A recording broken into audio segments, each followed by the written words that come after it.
Good morning, class. How are you all? In the previous class, I have started with the chapter planning, and we have studied about the meaning of the planning and its basic features, and we have learned the feature by using its acronym, that is DCP of MP. Let's quickly recap what's the full form of DCP of MP. D stands for decision making. C stand for continuous, that is planning is a continuous. Planning is for decision making. P stand for primary function. O stand for objectives. F stand for futuristic. M stand for mental exercise, and P is the pervasive. Okay.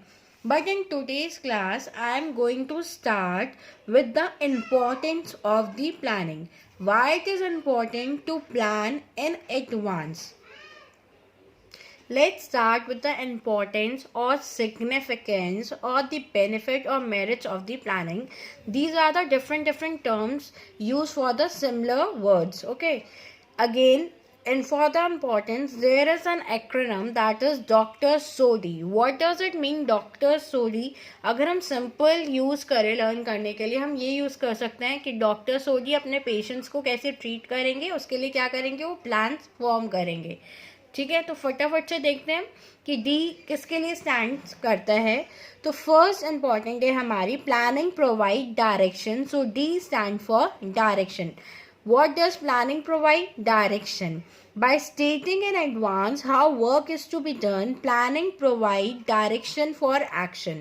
Planning ensures that objectives are clearly defined so that they act as a guide for deciding what action should be taken and in what direction.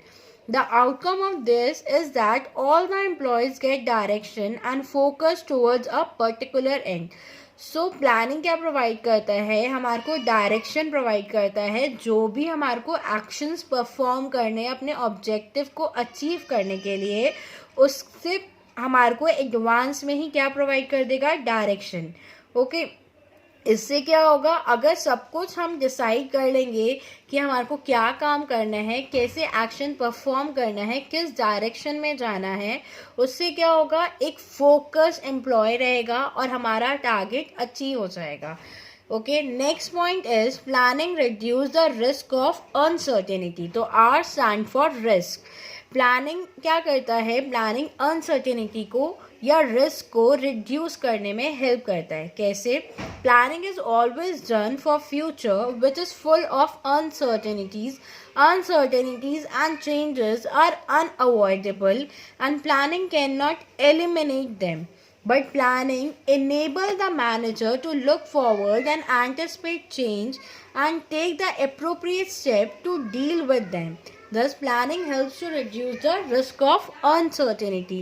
Planning क्या करता है, जो भी हमारे environment में changes आते हैं या जो भी रिस्क फैक्टर्स आते हैं, प्लानिंग की हेल्प से हम उसको क्या कर सकते हैं, रिड्यूस कर सकते हैं. ओके. एंड हम अप्रोप्रिएट स्टेप लेंगे कि वो सिचुएशन के साथ हम कैसे डील करें. तो प्लानिंग बेसिकली रिड्यूस करता है रिस्क ऑफ अनसर्टेनिटी को. Next planning reduce overlapping and wasteful activity. तो सोटी में जो O stand for overlapping. Planning की हेल्प से हम क्या करेंगे, जो भी हमारी ओवरलैपिंग ऑफ एक्टिविटीज़ है उसको रिड्यूस कर देंगे.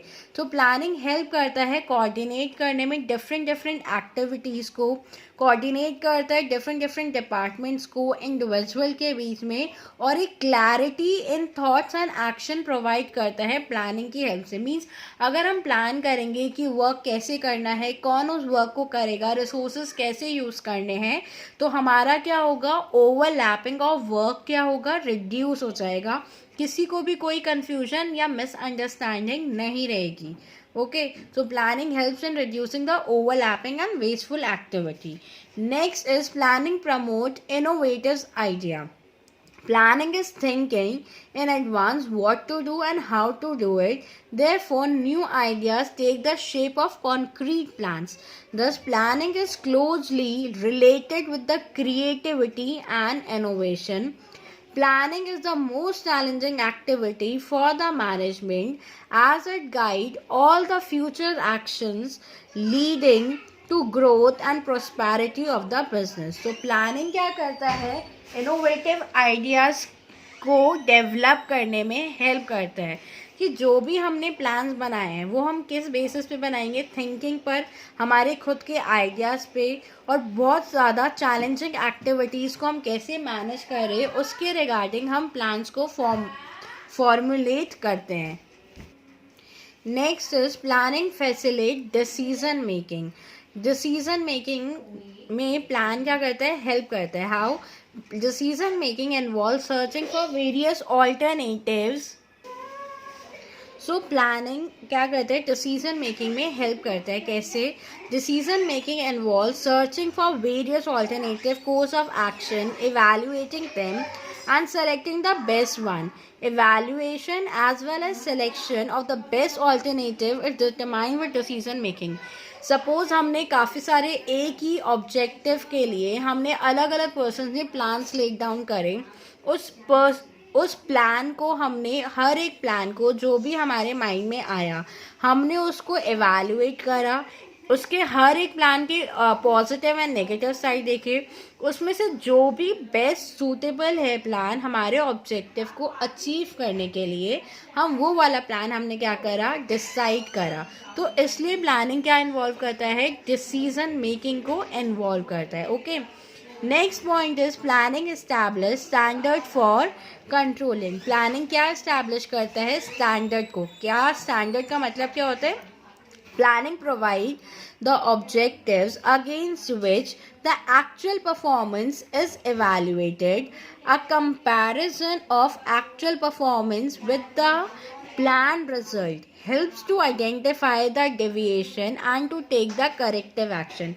Suppose हमने जो भी प्लान चूज़ करा था, ठीक है, उस चूज़ प्लान को हम क्या करते हैं, हम एक्चुअल सिचुएशन में उस प्लान को क्या करेंगे, यूज़ करेंगे. फिर हम चेक करते हैं कि जो हमने प्लान बनाया है और जो हमारी एक्चुअल सिचुएशन है वो कितना अप्रोप्रिएट रहा, कोई डेविएशन या कोई करेक्शन तो नहीं चाहिए. अगर कोई करेक्शन चाहिए तो हम करेक्टिव एक्शंस लेते हैं और दोबारा से उसको रेक्टिफाई करते हैं. ठीक है, इसलिए प्लानिंग एक स्टैंडर्ड को इस्टेब्लिश करता है. Okay, but in the absence of planned objective, comparison cannot be done. The base of comparison is controlling and controlling is blind without planning. Suppose हमने कोई प्लान ही सेट नहीं करा है. अगर हम कोई प्लान सेट नहीं करेंगे तो जो भी हमारा ऑब्जेक्टिव था, ठीक है, अब हमने उस ऑब्जेक्टिव या उस टारगेट को कितना % हमने अचीव करा हमें पता ही नहीं चलेगा, बिकॉज हमारा कोई प्लान एस्टिमेट ही नहीं था, पहले से डेवलप ही नहीं था. तो हम प्लान को क्या करेंगे, पहले फॉर्मुलेट करते हैं, फिर उस प्लान को एक्चुअल सिचुएशन के साथ कंपेयर करते हैं कि हमने कितना टारगेट अचीव करा है और अभी हमारे को और कहाँ अगर हम नहीं कर पाते उतना तो और क्या क्या करेक्टिव एक्शंस लेने की ज़रूरत है.